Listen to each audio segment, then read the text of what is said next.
Pemirsa seri pemahaman Skriptura yang saya kasihi dalam Kristus Yesus, kita akan membahas seri SPS kelima yang mengambil tema Kitab Rut. Pada bagian ke-39 ini, kita akan membahas tafsir Rut pasal 4 ayat 1 dan 2. Boas pergi ke pintu gerbang dan duduk di sana. Seperti telah dikatakan oleh si pencerita, bahwa Boas memiliki sikap yang tegas dan dia akan terus berusaha sampai janjinya terpenuhi dengan mengurus segala proses yang dipenuhi agar dapat menebus Rut. Maka dia pagi-pagi pergi ke kota Bethlehem dan pergi menuju ke gerbang kota. Kota-kota pada zaman dulu hampir selalu dikelilingi oleh tembok-tembok yang kokoh sebagai benteng. Budaya membangun kota dengan tembok-tembok yang kuat telah ada sejak zaman nomaden.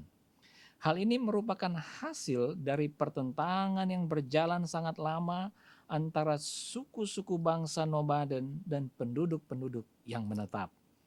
Seringkali bahaya mengancam kedamaian penduduk menetap, di mana suku-suku nomaden mencuri dengan menyerang penduduk menetap.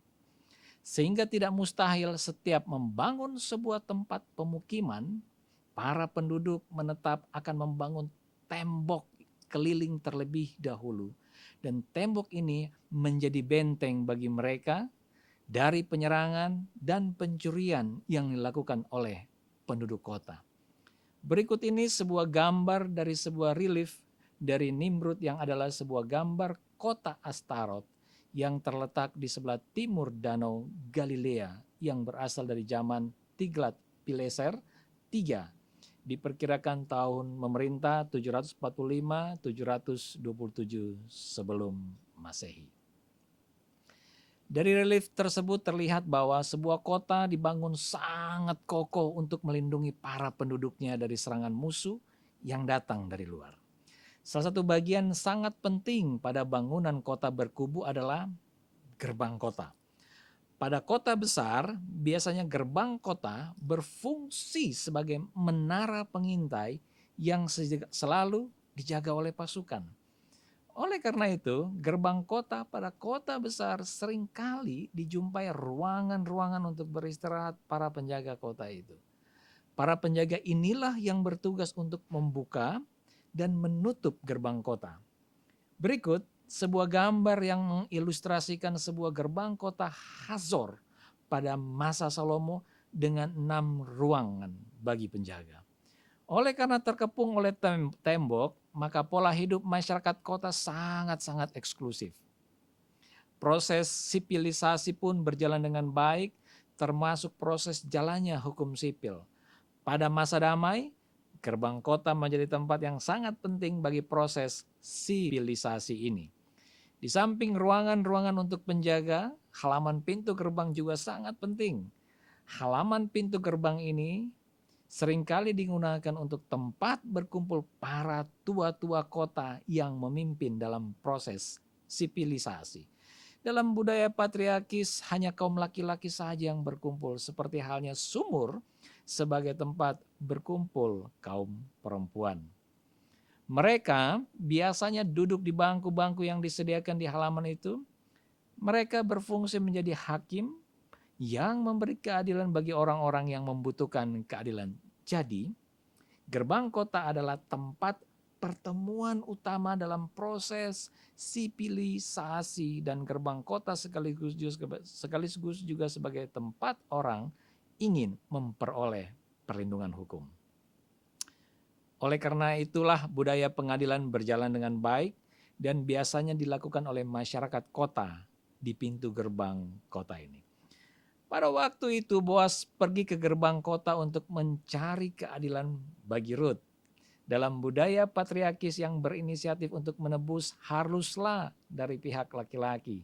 Yang berkewajiban menebus Rut tidak memiliki inisiatif itu. Dan untuk itulah Boas pergi ke gerbang kota untuk mencari keadilan bagi Rut. Seperti telah dikatakan di atas, bahwa pada halaman pintu gerbang kota biasanya terdapat bangku-bangku untuk duduk. Pada saat itu Boas duduk untuk menunggu penebus yang lain melewati pintu gerbang untuk berangkat bekerja di ladang. Dan lihatlah penebus yang disebutkan Boas itu lewat. Yang menjadi masalah di sini adalah kata kebetulan. Dalam terjemahan Lembaga Alkitab Indonesia. Seperti halnya ketika Rut di dalam memungut jelai di ladang jelai, itu tidak ada unsur kebetulan. Maka pada bagian ini pun tidak ada unsur kebetulan ketika penebus tak bernama ini lewat di sana. Kata kebetulan oleh TBLAI adalah terjemahan dari wehine. Kata ini lebih tepat diterjemahkan lihatlah atau sesungguhnya. Penebus yang lain ini adalah seorang tuan tanah juga seperti halnya Boas yang waktu itu ingin pergi ke ladang. Dan tentu saja melewati pintu gerbang kota pada pagi hari. Boas tentu mengetahui momen ini. Sehingga pagi-pagi dia pergi ke gerbang kota supaya dia dapat bertemu dengan penebus yang lain itu. Jadi tidak ada unsur kebetulan di sini. Lalu dia, Boas, berkata, datanglah kemari, duduklah di sini. Maka dia datang dan duduk. Ketika Boas melihat penebus yang lain, itu melewati pintu gerbang kota untuk pergi ke ladang. Dia memanggilnya untuk duduk bersama. Yang menarik adalah sebutan Boas untuk penebus yang lain itu adalah Peloni Almoni. Atau dapat diterjemahkan NN. Mungkin lebih tepat diterjemahkan hai kamu NN. Penyebutan orang ini dengan NN memang disengaja oleh pencerita oleh karena dia tidak mau memperjuangkan hak-hak hidup kaum wanita. Karena penebus pertama ini tidak bersedia menanggung secara sosial dengan menikahi Ruth karena konsekuensinya sangat berat, maka dia hanya pantas disebut sebagai NN. Penebus yang lain itu tanpa bertanya menanggapi ajakan Boas tersebut dengan duduk di bangku halaman gerbang kota itu. Dia tentu lebih tahu bahwa ini adalah sikap untuk mengadakan pengadilan sehingga dia tidak bertanya sedikit pun. Kemudian dia, Boas, mengambil 10 orang dari para tua-tua kota itu dan berkata, duduklah di sini. Maka mereka duduk. Tugas tua-tua kota dalam hukum Deuteronomistis adalah untuk memberikan keadilan dalam permasalahan pembunuhan. Terdapat dalam Ulangan pasal 19 ayat 11-12, perkelahian karena keperawanan dalam Ulangan pasal 22 ayat 14-15, dan pernikahan levirat dalam Ulangan pasal 25 ayat 5 dan seterusnya. Boas memanggil tua-tua kota karena kompetensinya sebagai saksi atas perkara pernikahan levirat. Yang menjadi pertanyaan yang masih terbuka adalah mengapa Boas memilih 10 tua-tua. Pertanyaan tentang mengapa 10 tua-tua ini sulit untuk dijelaskan dalam tradisi Yahudi yang lebih muda, yaitu dalam tradisi Mishnah disebutkan bahwa jumlah 10 orang ini merupakan dasar bagi keberlangsungnya kebaktian Yahudi. Kurang dari 10, maka kebaktian yang dijalankan tidak sah atau tidak memenuhi quorum. Sampai sekarang tradisi ini masih diteruskan dalam tradisi Yahudi dan 10 orang ini disebut dengan minyam. Jadi kemungkinan ini berkaitan dengan sahnya putusan yang akan diambil dalam perkara ini. Jadi Boas berusaha memperjuangkan hak-hak Ruth setuntas mungkin sehingga tidak ada permasalahan yang akan terjadi di kemudian hari. Ketika kita berharap kepada Sang Penebus sejati yaitu Yesus Kristus, maka kita akan mendapatkan pertolongan yang tepat. Amin. Soli Deo Gloria.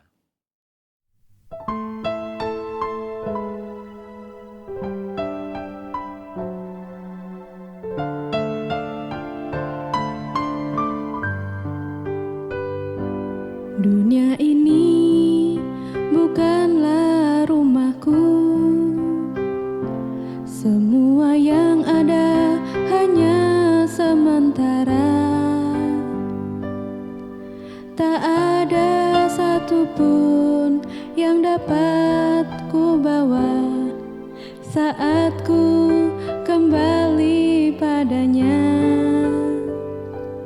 Ku sadari singkat hidup ini seperti embun pagi yang datang dan pergi. Selama ku hidup, senangkan hatimu. Ku yakin kembali padamu. Janjimu kan membawaku, di mana kau ada, aku pun berada. Ku nanti datangnya harimu, bila tiba saatnya, ingatlah aku, bahwa ku tinggal bersamamu. Janjimu kan membawaku, di mana kau ada, aku pun berada. Ku nanti datangnya harimu, bila tiba saatnya, ingatlah aku, bahwa ku tinggal bersamamu. Bila tiba saatnya, ingatlah aku, bahwa ku tinggal bersamamu. Bila tiba saatnya, ingatlah aku, bahwa ku tinggal bersamamu.